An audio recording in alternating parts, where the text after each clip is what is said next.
कहीं दूर एक दर्जी रहा करता था। वह दर्जी कपड़े को सील कर पैसे कमाया करता था। वह बस इतना ही पैसे कमा पाता था जितने से कि उसका जीवन चल सके। वह दर्जी खुद को बहादुर मानता था। एक दिन वह दर्जी अपने घर दही लेकर के आया।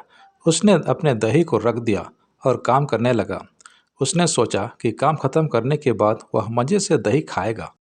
कुछ देर के बाद दर्जी का काम खत्म हो गया तो वह अपने दही को खाने की ओर बढ़ा, पर दही में अब तक बहुत सी मक्खियाँ बैठी हुई थीं। दर्जी को उन मक्खी पर गुस्सा आ गया। उसने एक कपड़े से मक्खियों को मारा। कपड़े से मारने के कारण 7 मक्खियाँ तुरंत ही जमीन पर गिरकर मर गईं। इससे दर्जी बहुत खुश हुआ। उसे खुशी हो रही थी कि उसने कैसे एक बार में 7 को मार गिराया। अब तक उसके मन में बैठ गया कि वह एक बहुत ही बहादुर इंसान है।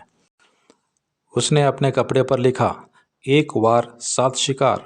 वह अपने बारे में सभी को बताया करता था कि वह एक बार में 7 को मार सकता है। यह सुनकर सभी उसको बहादुर मानने लगे। एक बार उस राज्य के राजा को एक दानव से परेशानी हो रही थी। वह दानव राज्य के पास ही एक जंगल में रहा करता था। वह समय समय पर राज्य पर हमला करता और लोगों को मारकर खा जाता है। एक दिन राजा को पता चला कि राज्य में एक ऐसा बहादुर है जो कि एक बार में 7 शिकार करता है।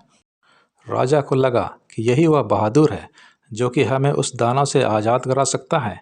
अगले दिन ही राजा से उस बहादुर दर्जी को अपने दरबार में बुलाया। यह खबर सुनकर दर्जी रात भर नहीं सो सका। उससे खुद पर बहुत ही गर्व हो रहा था। अगले दिन दर्जी दरबार में पहुंच गया। राजा से अपनी सारी समस्या दर्जी से कह डाली।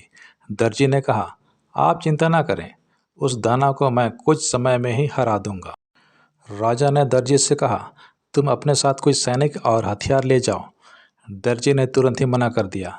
उसने कहा, मैं अकेले ही उसे हरा दूंगा। दर्जी अगले दिन ही अपने साथ पनीर का टुकड़ा और एक चिड़िया लेकर चल दिया। वह दर्जी जब जंगल में पहुंचा तो उसके सामने वह दानव आ खड़ा हुआ। दर्जी ने कहा, मैं तुम्हें मारने आया हूँ, आज मैं तुम्हें मार दूंगा। दानव ने कहा, तुम मुझे कैसे मार सकते हो? अगर तुम्हें विश्वास नहीं है तो मुकाबला करके देख लो। दानव ने एक बड़ा सा पत्थर उठाकर दूर फेंक दिया। दर्जी ने कहा, बस तुम इतना ही दूर फेंक पाए? यह कहते हुए दर्जी ने धीरे से अपने जेब से चिड़िया निकाला और ऊपर उछाल दिया। चिड़िया आकाश में उड़ गई, फिर वह कभी नीचे नहीं आई। दानव इस दर्जी से थोड़ा डरने लगा। फिर दानव ने एक पत्थर को इतना दबाया कि उसमें से पानी निकल गया। दर्जी ने अपने जेब में से पनीर को निकाला और एक ही हाथ से दबाया तो बहुत सारा पानी निकल आया। अब दानव ने अपना घुटने टेक दिया। दानव ने कहा, आप मुझे ना मारें। दर्जी ने कहा, मैं तुम्हें एक ही शर्त पर नहीं मारूंगा। वह शर्त है कि तुम इस जंगल को छोड़कर कहीं दूर चले जाओ।